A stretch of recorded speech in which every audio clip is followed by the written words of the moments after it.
So welcome to Chatur Study Center. Today let me see the 10th statistics exercise 8.1 question number 6 question படிக்கிற கவனிங்க.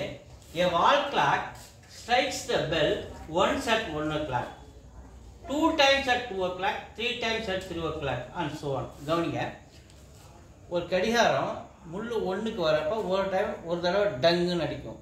அதே கடிகாரம் 2க்கு வரப்ப சின்ன முள்ளு 2க்கு வரப்ப பெரிய முள்ளு 12ன்னா அது வந்து 2 அப்படின்னு அர்த்தம் இல்லையா? மணி 2 அர்த்தம். அப்போ 2 டைம்ஸ் அடிக்குது. அதே மாதிரி 3ல போனால் 3 டைம்ஸ், 4ல் போய் நிற்கும் போது 4 டைம்ஸ். அப்போ அதே மாதிரி போய்கிட்டே இருக்கு. அந்த மாதிரி அடிக்கிறப்ப ஒரு நாள் ஃபுல்லாக அடிக்குது இல்லையா? ஸோ ஒரு நாள் ஃபுல்லாக அடிக்கும் பொழுது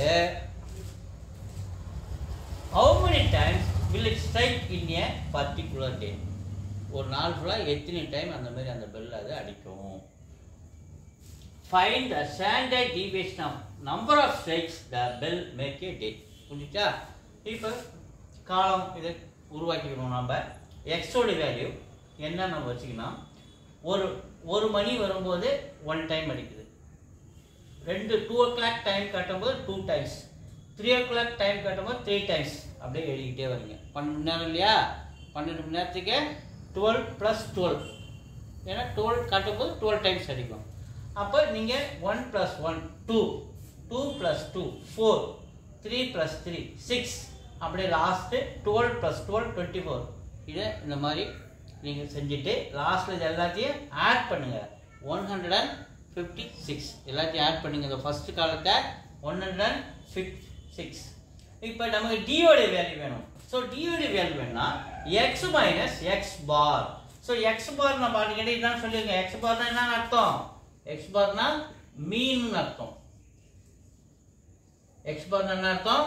மீன் அர்த்தம். So X bar mean is equal to வேணும்னா summation of X by N. So summation of X எவ்வளோ வந்துதுங்க? சம்மேஷன் ஆஃப் எக்ஸ் டோட்டல் பண்ணி வச்சிருக்கோம் 156 பை n.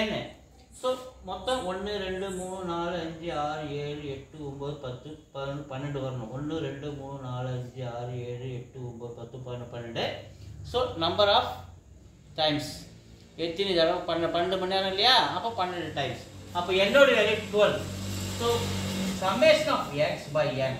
அப்போ சம்மேஷன் ஆஃப் எக்ஸ் இந்த காலத்தில் நம்ம 12 பண்ணி வச்சுருக்கோம். 156 பை 12. 12 டேபிள் அடிச்சா 1 டைம்ஸ், 12 டேபிள் அடிச்சா 15ல் 1 டைம்ஸ், மீதி ரிமைண்டர் 36 3 டைம்ஸ். அப்போ ஆன்சர் 13. எக்ஸ் பாரோட வேல்யூ தட் மீன்ஸ் மீனோட வேல்யூ 13. ஸோ இப்போ அந்த 13 இருக்கும்போது இங்கே செய்கிற பாருங்க. டியோட வேல்யூ வேணும்னா எக்ஸ் மைனஸ் மீன். ஸோ எக்ஸோட வேல்யூ என்ன? 2 மைனஸ் மீனோட வேல்யூனா 13. ஸோ சப்ட்ராக்ட் பண்ண என்ன கிடைக்குது நமக்கு? -11 கிடைக்குது. வந்துருச்சா? ஸோ அந்த மாதிரி நீங்கள் ஒன்று ஒன்றா நம்ம இங்கே பண்ணணும். அப்போ டியோட வேல்யூனா இது எக்ஸ் மைனஸ் எக்ஸ் பார். எக்ஸோட வேல்யூ 2 மைனஸ் எக்ஸ் பாரோட வேல்யூ, அதாவது மீனோட வேல்யூ 13 நம்ம கண்டுபிடிச்சிக்கிறோம். 2 மைனஸ் 13 சப்ட்ராக்ட் பண்ணால் நம்ம -11. ஸோ -11. ஸோ அந்த மாதிரி ஒவ்வொன்றா நம்ம செஞ்சுட்டு வரப்போ வேல்யூ கிடைக்குது.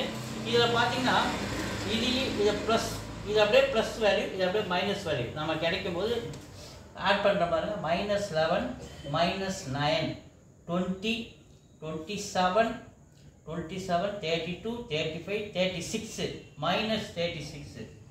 ப்ளஸ்லாம் ஆட் பண்ணுற பாருங்க. 4 9 16 25 26 36 ப்ளஸ் 36. அப்போ அது நமக்கு இந்த காலம் 0வா மாறிடுது. அதுக்கடுத்து இங்கே பாருங்க டி ஸ்கொயர். அப்போ 11 square 121. So 11 square 11 into -11 into -11 minus into minus plus 11 × 11 121.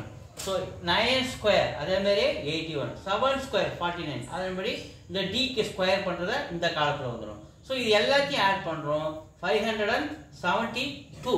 So இதான் நமக்கு அடுத்து ஸ்டாண்டர்ட் டிவியேஷன் ஒன்று ஃபார்முலா. ஸ்டாண்டர்ட் டிவியேஷன் ஒன்று formula root of summation of d square by n. So summation of d square என்ன நம்ம கண்டுபிடிச்சிருக்கோம்? 572. அப்போ root of the formula நம்ம சப்மிட் பண்ணுங்க. 572 by n ஓட வேல்யூ நம்ம என்னதுங்க? 12. n ஓட வேல்யூ 12. ஸோ 572 12 நம்ம டிவைட் பண்ணால் நம்ம கிடைக்கிறது ரூட் ஆஃப் 47.66. ஸோ இது ரூட் எடுத்தோம்னா நம்ம ஸ்டாண்டர்ட் டிவியேஷன் 6.9. ஸோ இது நம்ம இந்த வேல்யூ ரூட் எடுத்தால் ஸ்டாண்டர்ட் டிவியேஷன் வேல்யூ 6.9 கிடைக்குது. ஓகேவா? ஸோ வீடியோஸ் தொடர்ந்து பாருங்கள், லைக் பண்ணுங்கள், சப்ஸ்கிரைப் பண்ணுங்கள். நன்றி.